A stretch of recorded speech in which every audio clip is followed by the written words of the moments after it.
Hello, in this video I would like to study rotor blades and I would like to highlight the influence of the centrifugal force on these rotor blades, on the vibrations, on the bending vibrations of these rotor blades. So the first question of you is perhaps why should there be an influence of the centrifugal force on the bending vibrations of a rotor blade? Because the centrifugal force acts in axial direction, right? And bending vibrations are in vertical or lateral direction, so perpendicular to the axis, to the longitudinal axis. So why should there be an influence of the centrifugal force?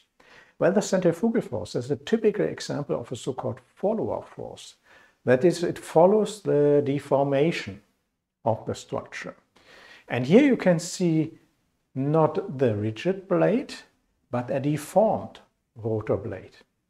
And then you see the centrifugal force, and you can see that that centrifugal force now, well, points in the axial direction of the deformed structure, or is perhaps at the very end tangential to that bending line and to the axis of that bending blade. And you can see that if you split this in a main part, that is an axial, with respect to the undeformed configuration, and then you have a perpendicular part, so a lateral part, vertical part. With respect to the undeformed configuration, then you see that with respect to the undeformed configuration, you have something that points in lateral direction, and this influences and also couples the motion, namely the motion of, well, all three components will be coupled. If we derive the equations of motion, we will see that we obtain coupled equations for the longitudinal displacements, the vertical and the lateral displacements. So the first step in this video, first is, sounds like a small step, no? First large step, the large part of that video is devoted for deriving the equations of motion. And this is a nice application where, as we had in machine dynamics, an application of Lagrange's equation of second kind, we generalize these equations here to Hamilton's principle.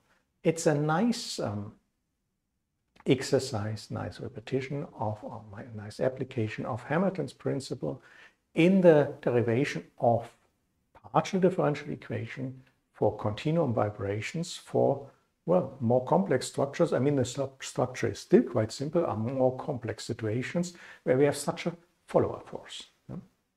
So this is the first task, and once we have the equations of motion, we will not be able to solve them analytically. But we are able to simplify them and to solve them also not analytically exactly, but to derive an approximate solution for the first natural frequency, and thus to highlight the influence of the rotational velocity on the first natural frequencies. See, and guess what? We will use for this Rayleigh's quotient from the previous video. Okay. So, in Hamilton's principle, we have to determine the kinetic and the potential energy. I would like to start here with the kinetic energy.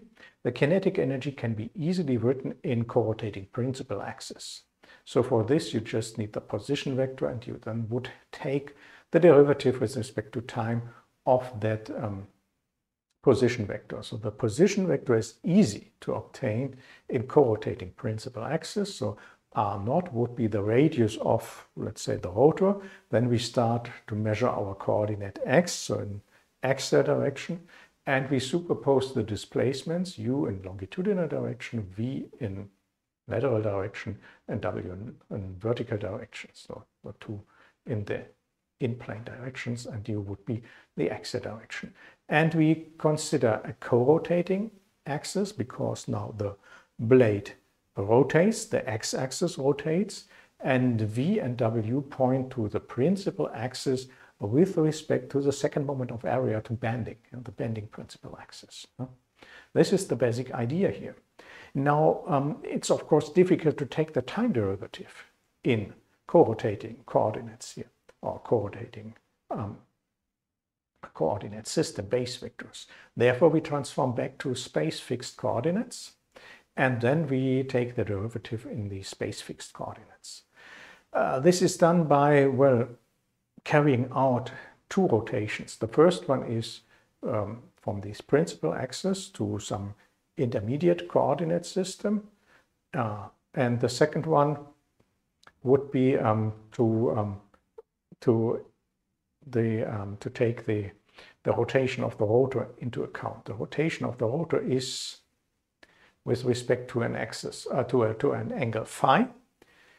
It appears here around the y-axis. So why is it the y-axis here? Because the x-axis, well, points in the direction of the blade. We reserved x for the blade.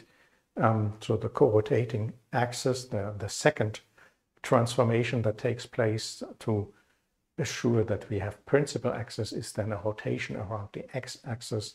So x prime here is that axis that corresponds already to the axis in which we measure the x in the co-rotating base. Yeah. So therefore it was chosen to be y. Okay, so from that figure you see that Ey prime, the intermediate system, is equal to Ey, and for Ex prime you have to take the base vector Ex and project it by a cosine function in the direction of Ax prime, and for the base vector Ez you have to take minus sine phi because it points opposite to the Ax prime direction, minus sine phi Ez, and then for Ez prime you find sine phi Ex plus cosine phi Ez.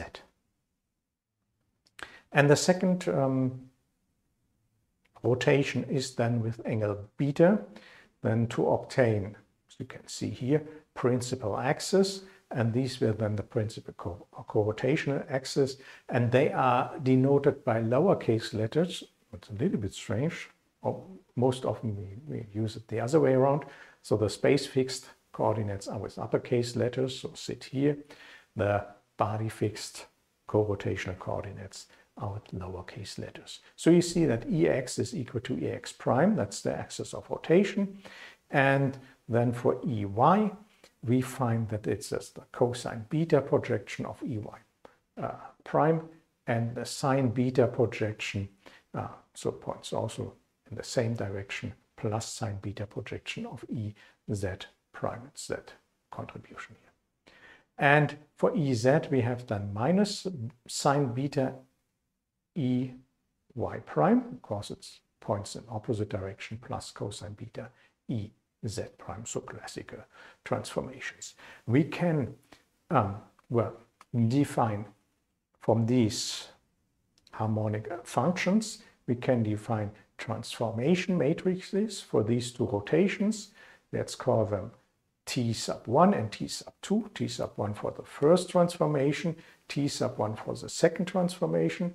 Now if you take the space-fixed base vectors and apply T sub 1 and then apply T sub 2, you arrive at the body-fixed base vectors. Now as we have to transform, however, the body-fixed coordinates to space-fixed coordinates, we have to apply the inverse of the transform that would be obtained by multiplying T2 by T1. Then we transform space-fixed base vectors into body-fixed base vectors. So we have to take the inverse transform, and as it is a rotational matrix, so an orthogonal matrix, the inverse is the transposed, and therefore we just have to transpose this transformation matrix. And therefore we use the matrix T to transform the position vector from the body-fixed co-rotational coordinate system into the space-fixed coordinate system. And now for this, unfortunately, very long position vector, we are allowed to take the time derivatives, just, excuse me, of the coordinates without having to take any base vectors here into account. Yeah? So this is our very, very long position vector. We need the velocity, and from the velocity we have to compute the kinetic energy, so the product here of the time derivative of that vector. That's already done here. I don't want to enter into detail. It's a technical calculation. You can do it with symbolic mathematics, you can do it by pencil and paper if you like. It's a long expression, but just let me show to you something. You have a time dependence in U, in V, and in W. That time dependence appears here by the index t. You have another time dependence in the angle phi, because your rotor rotates. It's the rotation angle of the rotor, phi. We will assume later on that we have constant rotational velocity, but for the moment the rotational velocity is denoted by omega naught, which is then equal to phi dot.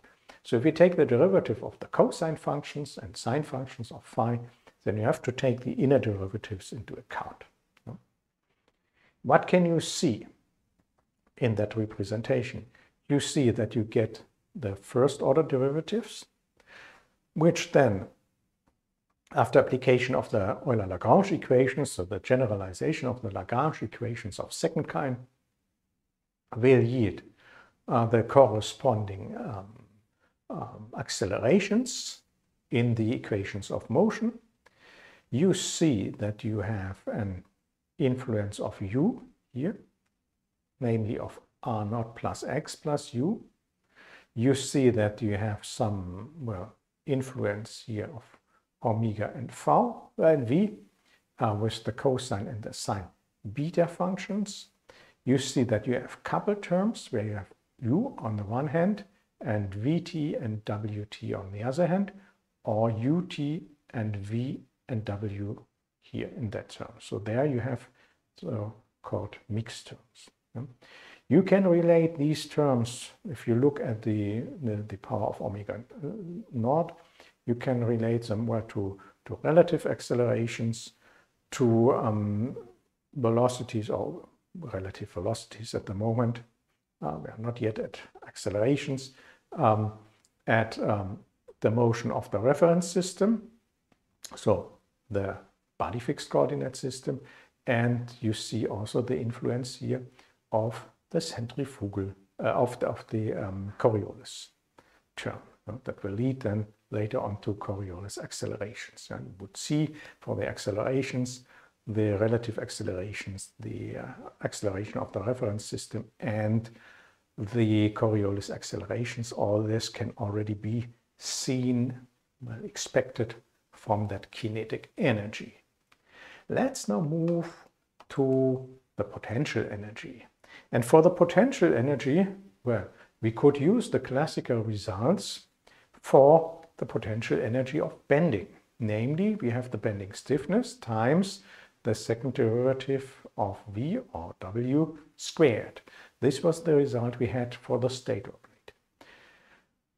To this, we would have to add the tensional stress, which is Vz half, again, sigma 11 epsilon 11, as we are using beam theory, and this then leads half 0 to L Ea epsilon 11 squared dx. Now, if for tension you include the result for small deformations, namely E11 is equal to ux, you would have no coupling in the tension part with the transverse motion. So there would be no coupling between the centrifugal force on the one hand in axial direction and these transverse displacements. And well, this is the classical result you would get for small deformations.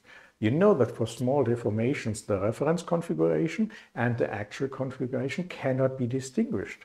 Therefore, you cannot see this coupling effect here.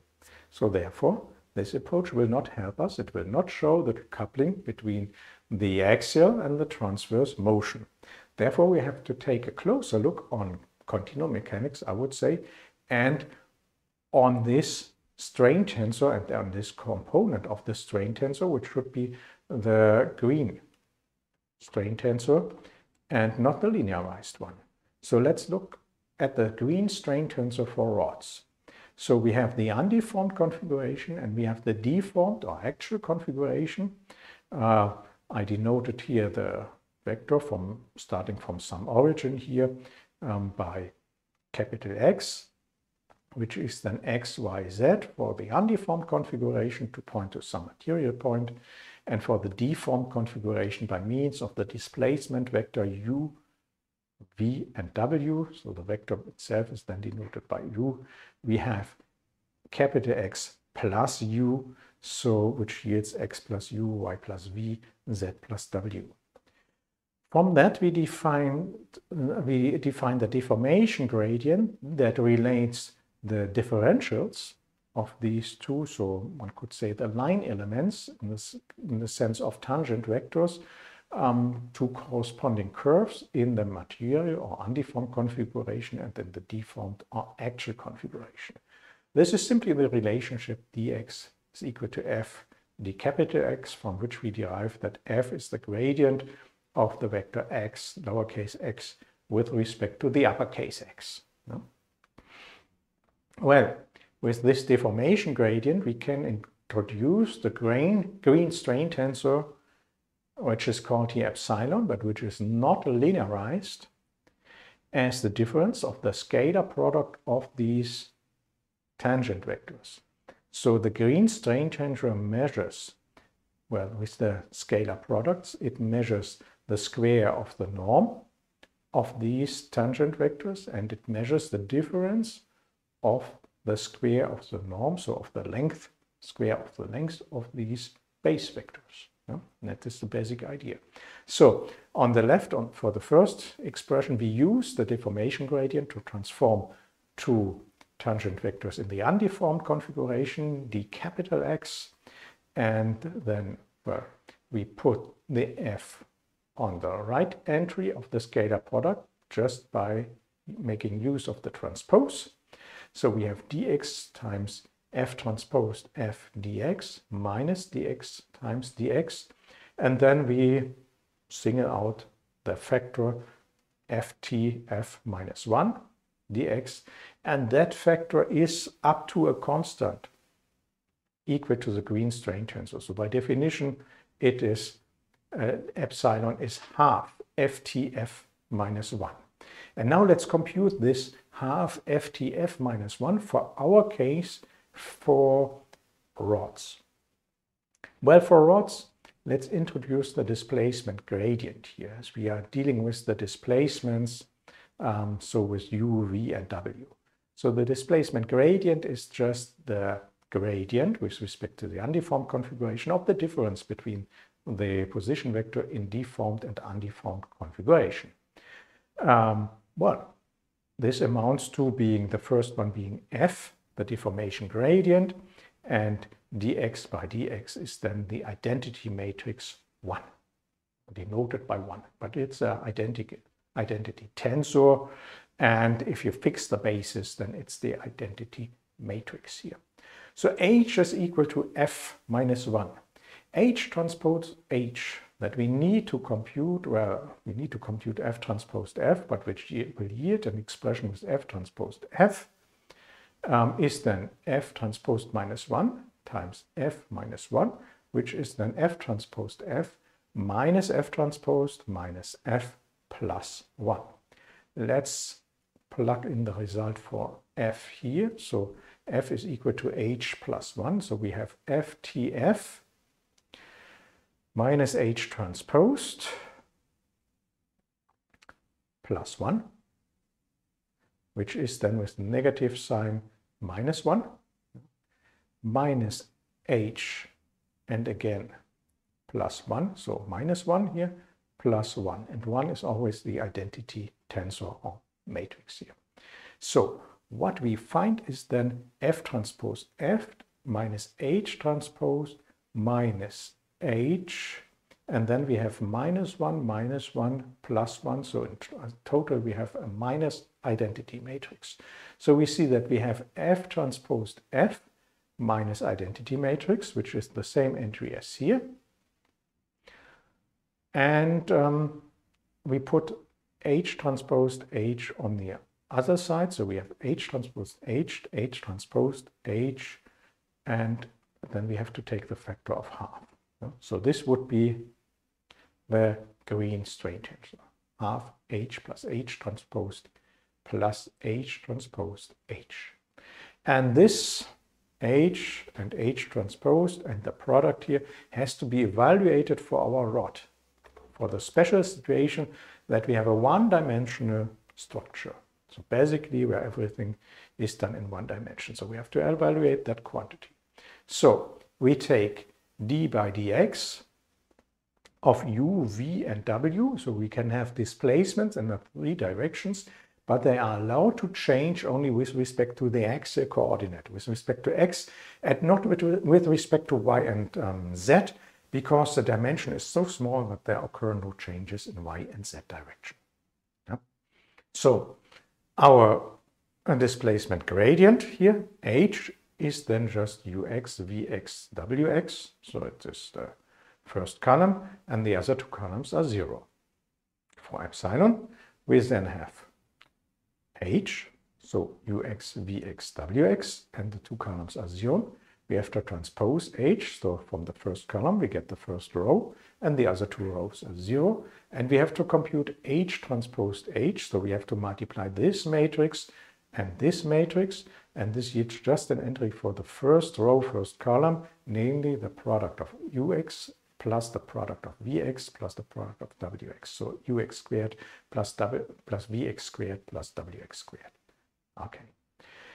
So we see that we need E11 for tension. So to compute the tension, strain and tension. So we need E11, and for epsilon 11, we get half, well, twice ux plus ux squared plus vx squared plus wx squared, this expression. And the only thing one can justify here, maybe, is that these displacements are small, so we can neglect ux squared with respect to ux, but the coupling requires that we retain vx squared and wx squared. Without vx squared and wx squared, you would not have the coupling of the centrifugal force to the vertical and lateral displacements. So therefore, we retain vx squared and wx squared, and we just neglect ux squared. So this will be the condition, or the strain that we will use in the potential energy with respect to tension, ux plus half vx squared plus wx squared. So therefore now, after that excursion into the continuum mechanics, let's move back to the potential energy in tension. So we have Vz, Z, Zug, tension, half integral from 0 to L Ea epsilon 1 squared, where epsilon 1 squared is now ux plus half vx squared plus wx squared, and this expression has to be squared. So, well, with that, we can formulate the action functional, h, or Hamilton functional, which is then the integral from 0 to time t of the difference of the kinetic and the potential energy. And for the potential energy, we take into account the two potential energies in bending we saw before, and the potential energy in tension with that full, I would say, well, full or at least nonlinear strain component here. Yeah? So this one here. So here it is. Here it is the full expression. You can see I copied, well, for 2 lines at least, the expression for the kinetic energy. I then copied here the Vz that we saw on the slide, on the previous slide, and you see the contributions here from bending. A lengthy expression, right? Well, we can see that it is a double integral from 0 to time t and from 0 to L. So in time and in space, for the Lagrange equation and second kind, we just had the time dependence. There is no space dependence because we are dealing with lumped masses or with rigid bodies, so to speak, with discrete systems, where there, in contrast to continuum system, we have no extent in space and no dependence on space variables. What is more important is to look at the integrand. Well, if you look at it, you will see, I don't see anything. There are so many quantities there. But to look at the structure of the integrand, which is a functional, that is, it takes function as an input and yields a scalar quantity as an output, namely h. What are the functions that are taken as input here? Well, there are the three displacements, u, v, and w. But as you can see, that function inside not only takes u, v, and w as input, but also certain derivatives of u, v, and w.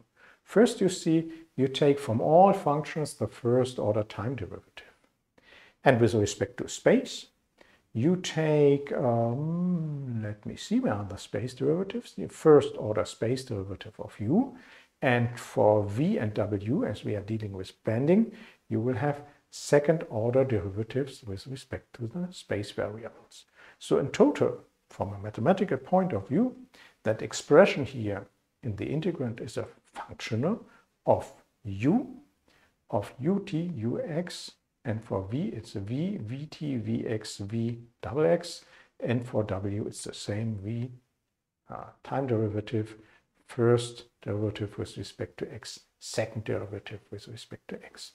And for such an expression, as we know that the action, the variation of the action is equal to 0, we get Euler-Lagrange equations, which are generalizations of the Lagrange's equation of second kind. These Euler-Lagrange equations are discussed in several courses at KIT, for example, in mathematical methods in dynamics. If you did not follow that course, then just take it as an expansion or as a generalization of the Lagrange's equation of second kind, and I will show you a little bit the idea of the systematic on this slide. So, from variational calculus that is taught in several courses here at KIT, you know that when you have such a condition, the first variation of a certain function is 0 for any probing function, I would call it v, then this leads to Euler-Lagrange equations. The Euler-Lagrange equation, let's start with step 1 for u. They look at the first glance the same as the Lagrange equation of second kind. You would also take the integrand, which was t minus v, kinetic minus potential energy. For the Lagrange equation of second kind, you take the partial derivative with respect to the generalized coordinates, and usually this term appears with a negative sign and the other term with a positive sign, though the order is switched here of the signs. And you take the derivative with respect to time of the Lagrangian t minus v partial derivative with respect to the generalized velocities. So this would be the contribution, one could say, so in the same way to that Euler-Lagrange equation that you would find for a lumped mass system. Now, for a system that is also space dependent, you have to do the same what you did here. Well, behind this sits a partial integration by consideration of the necessary condition here, dh equal to 0 of a maximum or extremum of that functional. So by partial integration you arrive at these Euler-Lagrange equations, and in addition to boundary conditions By the way, we do not need to evaluate these boundary conditions because we know them already. We have derived them already from physical insight. But you would be able to show after partial integration that you get the same term, analogous term, also in x, minus d by dx, df, dux. When it comes now to the other two displacements, v and w, you see that, well, for the first order term, things are clear. You will copy all this also for v and w, but you also have second order derivatives with respect to v. And in order to, well, what you apply is the lemma of variational calculus. In order to do this, you have to do twice a partial integration, and this, well, changes the derivative to a second order one and changes the sign. So these would be the corresponding equations for v and for w. So that you can see that you obtain 3 Euler-Lagrange equations, which makes sense because you have a displacement vector with 3 unknown coordinates, u, v, and w. And, well, the first one would govern u, the second one v, and the third one w, but you can be sure that they will be coupled, these equations. And what you have to do now is you have to evaluate all these derivatives of this function. And I can highly recommend you to use symbolic mathematics here. Otherwise, you will then fill a lot of paper just with computation of derivatives. Therefore, I will state the derivatives that we need, these partial derivatives, on the next slides, and just sum up the equations, and then we will have a closer look on the equations and discuss the physics of these equations. So the first one is that one for the longitudinal direction. The partial derivatives are given here. So are the derivatives with respect to u, with respect to ut, and with respect to ux. You see that they involve the other displacements, v and w, here and there. And also due to this coupling in the potential energy, you see that you also couple in the bending displacements here in df by dux. The equation of motion, therefore, is this one. And you see that equation of motion in u includes, well, the classical, one would say, inertia term related to the relative acceleration, utt, because in the co-rotational system, we would have the acceleration due to the reference system, and we would see the influence in the inertia part of the Coriolis acceleration. And you can see here the coupling with respect to the bending coordinates, or with the lateral and vertical displacements in the, well, in the strain E11 that we need for tension. So what you can see is that this equation is clearly coupled to the other two equations, and that it is a nonlinear equation. Nonlinear in Vx squared, Wx squared, and, well, yeah. Is there another nonlinearity? No. There is no other nonlinearity if the omega naught is given. Let's move to the two other equations, which of course will be very similar for the bending directions. That would be the first one in V. Well, you compute again the partial derivatives and you set up the equation. And again, here you see that you start with the relative acceleration, with the acceleration of the reference system, and here and there, and with the Coriolis term as being here the last one in the first line. And then you have an influence from bending, which poses the less difficulty in that problem, and of course also the coupling with the axial coordinate and with the tension here, due to the follower force. And now the last one. Well, the last one is similar to that one, therefore I think I skipped it. So the equations of motion in total are written down here. So again, you see they are nonlinear and they are coupled. And they are partial differential equations. So 3 coupled nonlinear partial differential equations. You cannot hope to solve anything here analytically, but we will see that we are able to do some simplifications. Before I do this, I would like to discuss with you the boundary conditions of this problem. Well, we always have a fixed end at the blade, so at the rotor, and a free end, well, at the opposite end of the blade. Although I have to admit there are other boundary conditions as well in practical cases, so there could be some kind of stiffness at the rotor, so it could be not a rigid but a stiff connection to the blade between blade and rotor, so leading to some forces there due to the displacements.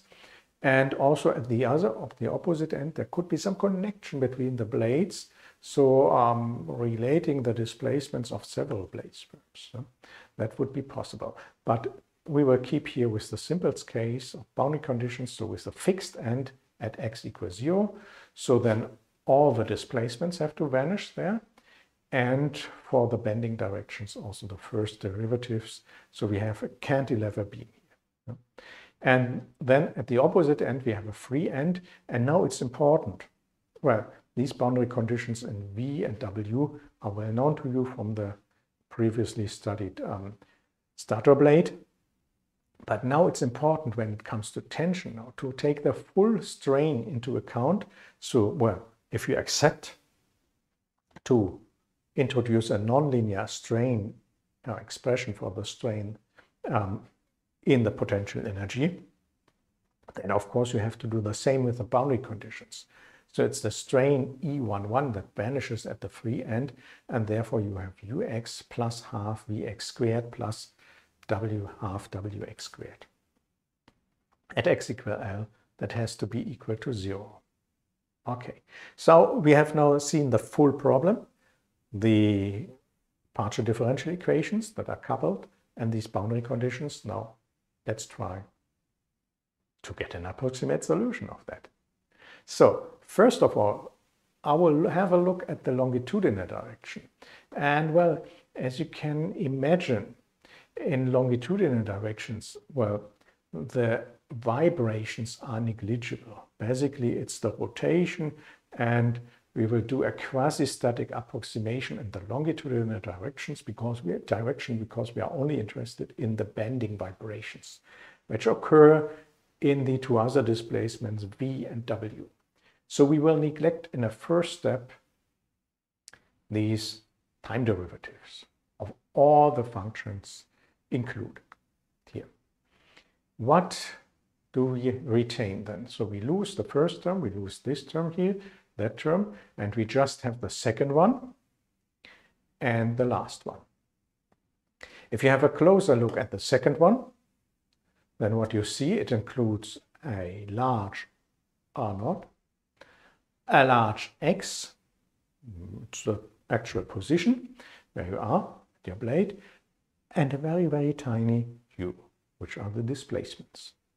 So therefore, for this term, we will neglect u with respect to R0 and X, which is again an approximation that allows us to have here a term that becomes independent on u. Then we are still left with this term, with the strain, which is nonlinear. So we will replace it by just an expression for the strain, or I could also say it's a longitudinal force, E times A times the strain. Yeah. So we will just retain that expression and not looking deep inside it and try to solve for it. So the assumption is then, again, the time derivatives are negligible, and we neglect from the second term the u, and we are left with the last term, EAUX plus half Vx squared plus Wx squared, derivative with respect to x, which we write at EA epsilon 1 of x, so better do not look inside. And the second term then moves to the right-hand side with a negative sign, and it's mu omega 0 squared r naught plus x. After integration with respect to x, we will then find the longitudinal force EA epsilon 1,1. That's nice, right? So in order to avoid that problem with the nonlinearity here, I switched to another quantity. So I used the better do not look inside principle and called it Lx, and this quantity can now be easily computed. So that's then the integral, because there's the derivative with respect to x, from 0 to x of mu r naught plus, well, x tilde to distinguish from the integration limit here, dx tilde minus omega naught squared, which is a constant therefore. And we get some constant of integration. Let's determine this constant of integration. We know that this longitudinal force L must be 0 for x equal to L. This is the free end condition. Yeah? So this was our result. We have the boundary condition L of L is equal to 0. You can see again here that the strain at x equal to L must be equal to 0. That was our boundary conditions. So therefore, that longitudinal force is equal to 0. And well, by carrying out the integration then from 0 to L, which must be 0, we get that C is equal to omega 0 squared, and the integral from 0 to L mu r naught plus x tilde dx tilde. If you then insert or replace C, substitute C by this integral, and you take minus the integral, well, the same integral from 0 to x, you end up that Lx is just the integral from x to L, well, of this integrand mu r naught plus x tilde dx tilde omega 0 squared. Does this make sense? Well, I would say yes. This is just the centrifugal force of the remaining part of the structure. So starting from x to its very end, you will get mu r naught plus x. So you start and you go all values from x ranging from that position x. So it's called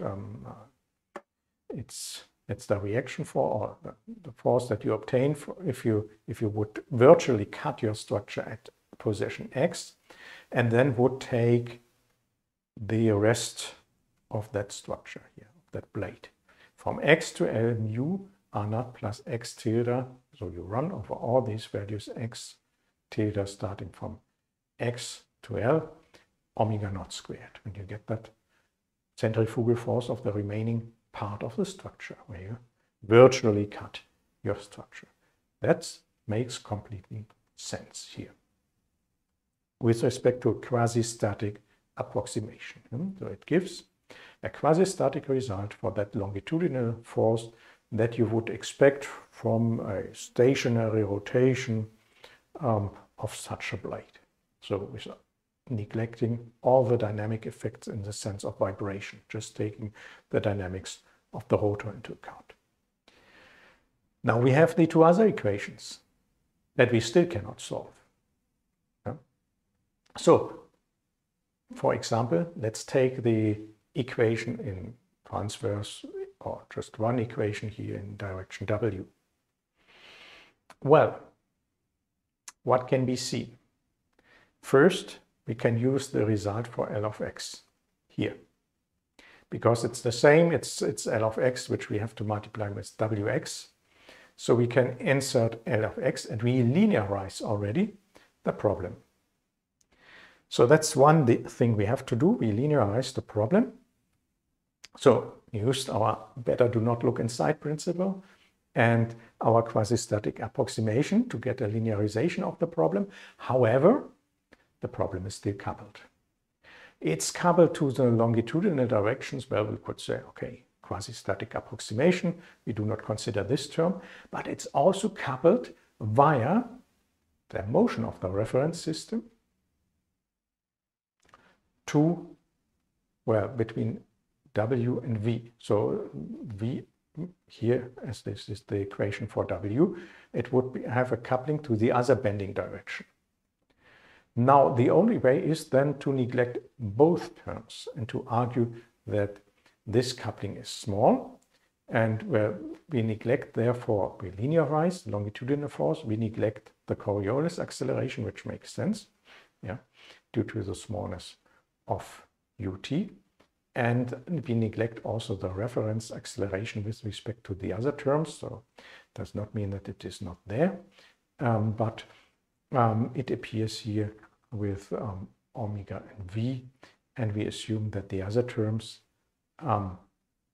the inertia, the relative displacement, plus the effect of the longitudinal force, and then the balancing by bending, are much larger. So what do we obtain then? We obtain a somehow enlarged equation of bending vibrations. This one. So it contains the classical inertia term you would expect in bending vibrations. It contains the restoring term, force or torque here, for bending vibrations. But it contains also the coupling with the centrifugal force here. And this makes the problem so difficult. In principle, we could even apply Bernoulli's separation method here, because still the derivatives are well separated. However, there is a space-dependent function, so L of x, which clearly changes with x here as a factor. So therefore, I will use the Rayleigh quotient to compute the first an approximation of the first natural frequency here. However, for such a system, we have not derived the Rayleigh quotient until now, but this is not a big deal, I would say. The reasoning is the same as before, but in the numerator, there's not only this term we have to take into account, but also the term coming from the centrifugal force. In order to show this in more detail, more clearness, I would like to rederive the Rayleigh quotient for that equation of motion. That helps sometimes to keep the situation not too confusing, I would say. Yeah. So this would be so it's a repetition of the steps we have done before. This would be the situation. We multiply usually by a function v, but this time I took already the displacements w, because I know that I want to replace these displacements here or introduce for v, if I would take some other function, the displacements at the very end. Yeah? So I could do this already here. Yeah? I then apply partial integration to get symmetric terms. So to shift the derivative here from that x to that w, and these two derivatives to w, to this w again, yeah, to get ei wx squared, where we've seen this already.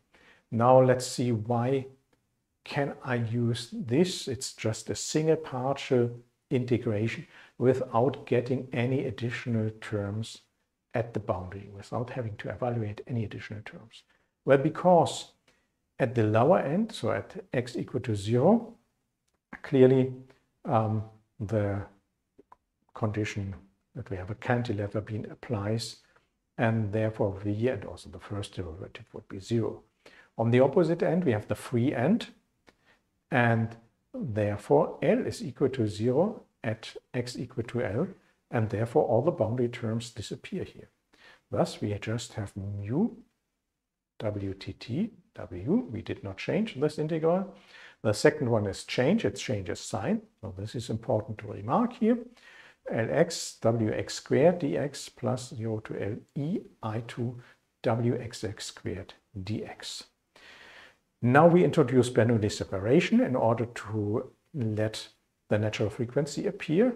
So first introduce Bernoulli separation, then you get here an expression that contains the second derivative of theta, and the second derivative of theta is related to the function theta itself by being minus omega squared theta. In order to avoid the negative sign, I put that term already on the left-hand side, therefore it appears with a positive sign. And the other two terms are just copied. And of course, everything is divided by theta squared. Yeah?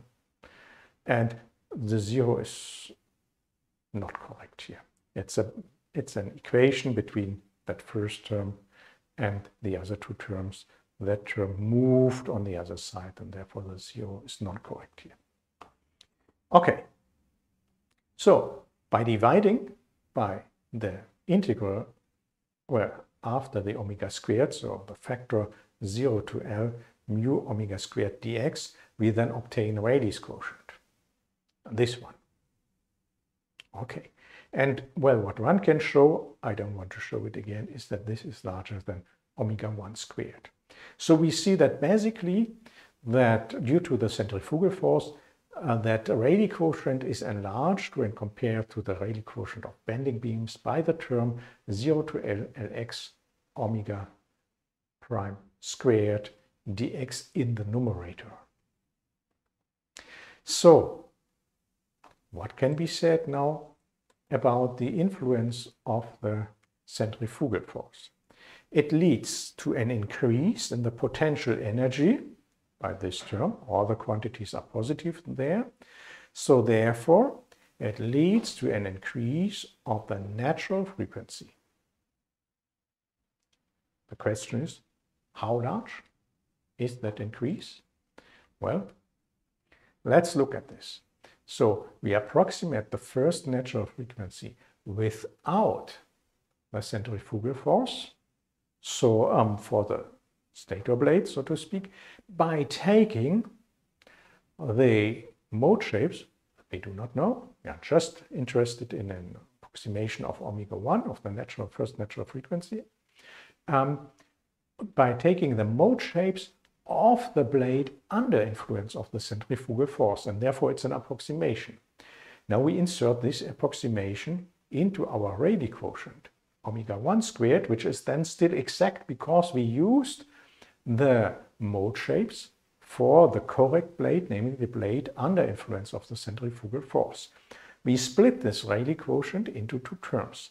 The first one is the classical one for the bending part. The second one is that one for the centrifugal part. In the first part, we use that approximation, so we write omega 1 squared is approximately omega 1 0 squared plus this integral. And now, here we express Lx. Well, for Lx, we have seen that Lx includes the rotational speed. Omega 0 squared mu r naught plus x tilde dx tilde. This is the expression of Lx with the integral from x to L and from x to L. Well, I put omega 1 0 squared, so the natural frequencies of the frequency of the system without centrifugal force, as a factor in front of that parenthesis, and now you see the behavior, the dependence on the rotational speed. It's a parabolic function. It's 1 plus omega naught divided by omega 1 0 squared. And then there is some factor. Let's give it a name, k1, constant. K1 larger than 0, everything is positive there. So this would be qualitatively the dependence of the first natural frequency in bending on the rotational speed of a rotor. You can see that the natural frequency increases, and it increases quadratic in the rotational speed of the rotor.